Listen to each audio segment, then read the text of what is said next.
Hello, this is Dr. Ogren. This video is an overview and an orientation of the business strategy game. This is the simulation we'll use throughout this course.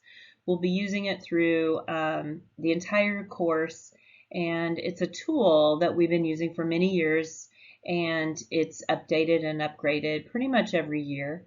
I think you'll find that you learn a lot about business because you're going to be taking all of these different courses and the coursework you've had and apply it now into an actual company that you and your co-managers will run in the simulation if you're assigned co-managers, depending on the size of the class.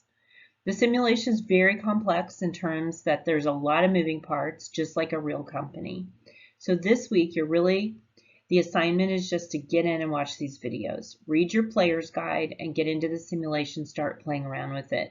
Try learning to navigate it yourself. If you have a co-manager assigned, then you'll also see that in the registration instructions in this week. In smaller classes, I'm not assigning co-managers. You make all the decisions on your own. But in large classes, then you'll have 2 to 4 people, maybe 5 if it's a really large class. And my suggestion is that you really first email and contact each other, share your cell numbers, or decide how you're going to communicate and set up a time that you'll meet either virtually via Zoom, or if you're all at the school together, then you can meet in person. But coordinate that and have someone, I've had some people say we're going to go to Starbucks or the library every week at a certain time.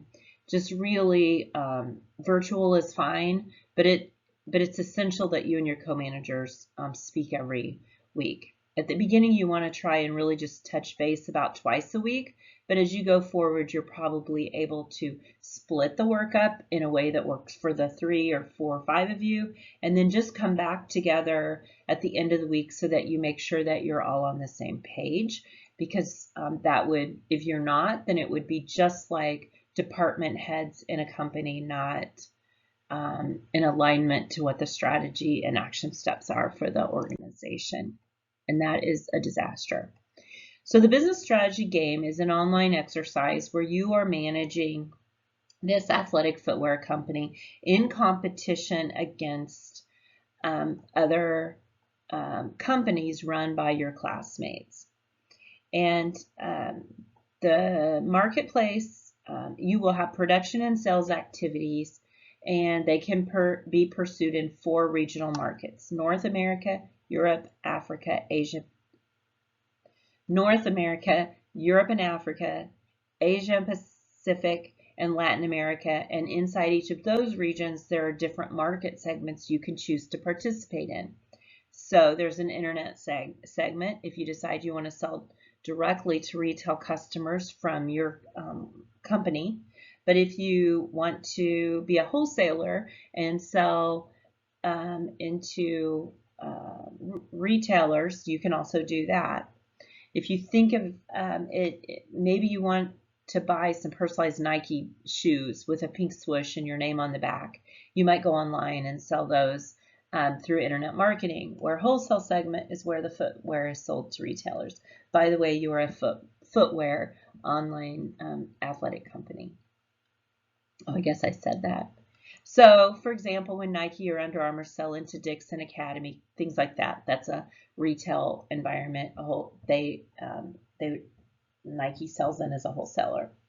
So that's the largest segment that you'll compete in, is the retailers. And then private label segment is when you're selling what you produce, but you unbrand them and sell them to large retailers. So, for example, like the Target C9 brand, those are private labels. So those are specifically made for those large retailers, and you can choose whether or not if you want to participate in that segment. So you'll make those choices for your own individual company. So when your company starts, all the companies will have the same position. You all start with the same sales volume, market share, all of that is exactly the same. Each decision-making round is 1 year of operation. Most of the time, we'll do a year, and we will in this class do 1 year every week. So you will always begin in year 11, so you have 10 years of history behind you, and that's where the numbers start off with. You can see that in year 10, which will just be your prior year, you will have had sales revenue of 433 million, net profit of 40 million, earnings per share is $2, and you've had a return on equity of about 20%, a stock price of $30, and your credit rating is a B. So when you take over the company, it's in pretty good financial position. But the decisions you'll be making, and here's where the complexity comes in, because there are many decisions that you have to make, just like in a regular organization. So you'll look at a later video where I will walk you through exactly how to begin making those decisions. So for example, first of all, you have workforce compensation and training. You will have a strategy around how you're treating employees, and that will come from your organizational strategy of where your place in the market is. You have production, how many pairs are you going to produce? If you're branded, which will be online, which will be wholesale, are you going to make private label footwear? Then you decide in the production facilities, do you want to get new equipment? Do you want to expand? Should you be able to produce more shoes in that region? Or should there be other kinds of upgrades that you make? Then you're going to look at your distribution warehouse operations. So once you get your shoes produced, how will you get them to your customers? You're going to look at pricing. You'll look at your marketing options. You'll have endorsements from celebrities if you choose to participate. You'll decide if you're going to participate in corporate social responsibility and citizenship efforts like recycling or renewable energy. And finally, you'll have to figure out how to finance your company's operation. You're going to be responsible for the annual sales forecasting and doing your inventory management. So you can see, as you kind of hear all of this, that it's really comprehensive of all your business background, all of the things that you've been learning in your degrees. So when you decide that you want to come, and when you're looking at what you're going to produce, you're going to look at all these things. So the competition is looking at you, and you're looking at the competition. And in this industry, the competition is based on price and styling models, advertising, retail networks, and all these other things. So that factor into those decisions that you will make. You'll get a lot of information on how that decisions of your competition impacts your decisions. And there is a wealth of information in the Player's Guide, which I will tell you over and over and over again to read, to pay attention to. So there's a lot of strategic options here. There's no built-in bias. So what we're going to do is think about information from strategic management class, which you may or may not have been had yet, but by the time you're making these decisions, I will have taken you through the very basic strategies of how organizations decide on strategy: low cost, differentiation, best value, things like that, niche markets. For the given product, it's going to be either very broad or have a low cost raw differentiation. That might be like we're selling into Walmarts and Targets, where we're going to keep our prices low and we're going to reach a lot of people. You could decide to compete as a best value company and have a really targeted space, like selling into Dick or other sports organizations like that, or a very niche market where you're going to do lots of branded, personalized gear. So those are all strategies we'll talk about in strategic management before you get to this here early in the class. So there isn't one strategy that you pick that's a guaranteed winner. It's really, what are you going to do to run your team, your company, better than the other teams run their companies? So you'll make sure that your strategy is executed, that you're going to do that through making decisions. In the next video, I show you exactly what that looks like. It's really not very many, there are a lot of decisions but they will make sense to you the way it's laid out in the simulation. But it helps you just better execute and compare to the other companies in this class. So at the end of each round, there's a competitive intelligence report.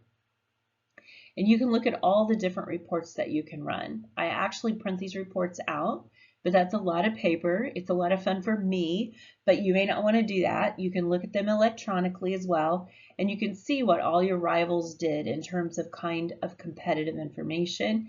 You can see everything they did, but you can't see like their pricing and how much they advertise, things like that.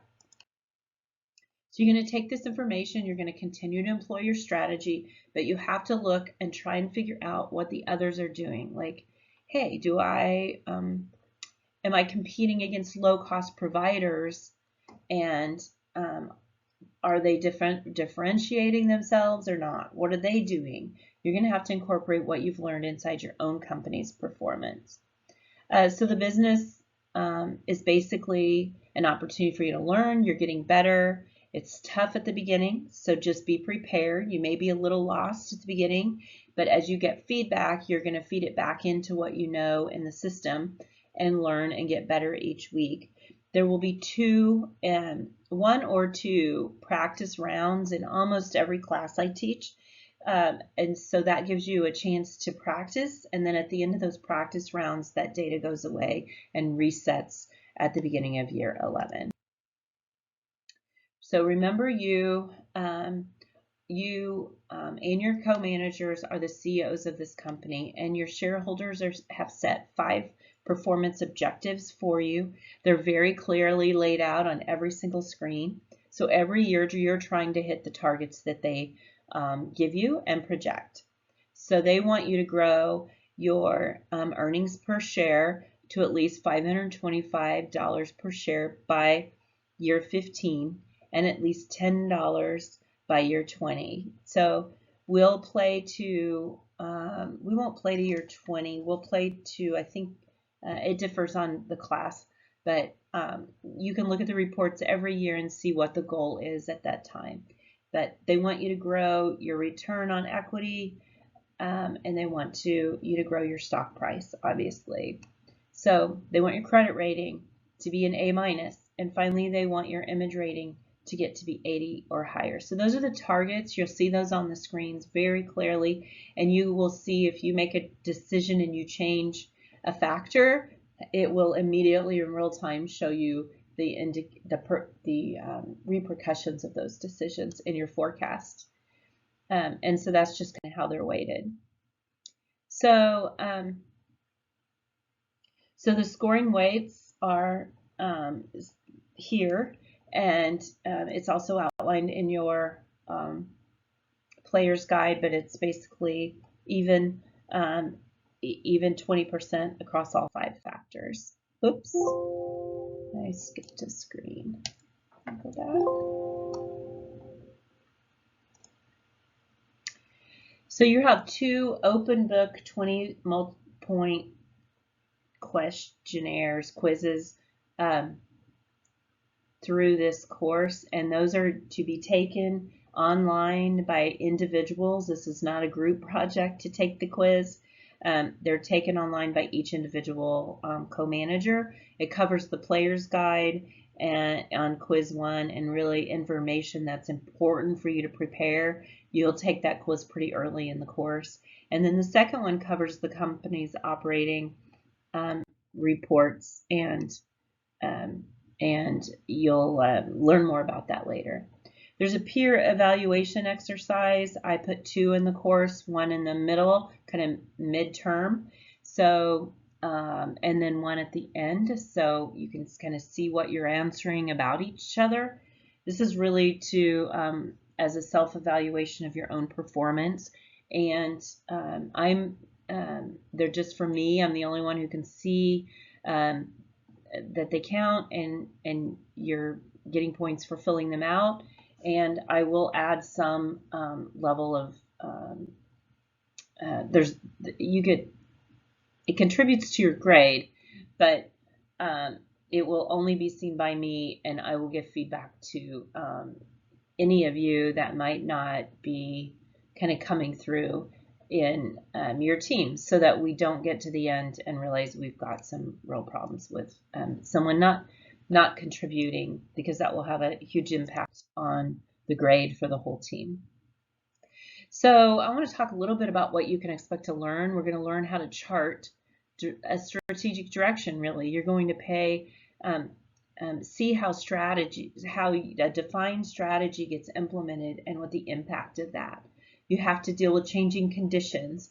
You're going to look at an industry and look at operating financial data. You have to think about your place in the market, bringing together all this different coursework you've had up to now. You're going to see how things inside of a company relate better to each other. So when you're going to get change in pricing, you'll say, oh gosh, the financing changes. So let's see what the relationship then is to another decision that we make, for example. So here's how to get started. You go to bsgonline.com. There's also a document above this video in Moodle that also gives you your code and the registration instructions, and it'll give you the team that you're working on. You'll create a password, you'll pay the fee, and you should have immediate access. So do this week so that you're ready. This is the cheapest and easiest way to purchase it. Don't try to buy it through the Amazon or the bookstore. That creates real problems because you're not part of my class then, and you don't see the same thing everyone else sees. So please just do it through the source that I give you. This is the corporate lobby. This is a landing page. Upon registration, you'll see this and log in, and you'll start seeing these numbers change as we go through the process. So here's things you need to do, and you need to name your company. You need to put me under the so you'll enter a name for the company, and everyone can see those names, so that's great.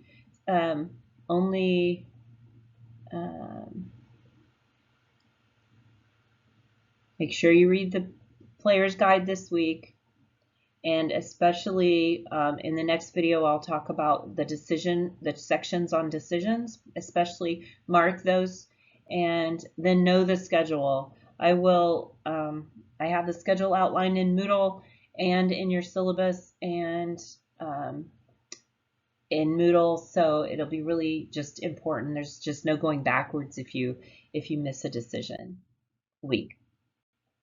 So use the help documents, follow the recommendations in the practice rounds. All this data in the practice rounds is going to get wiped out, so don't feel like they don't count.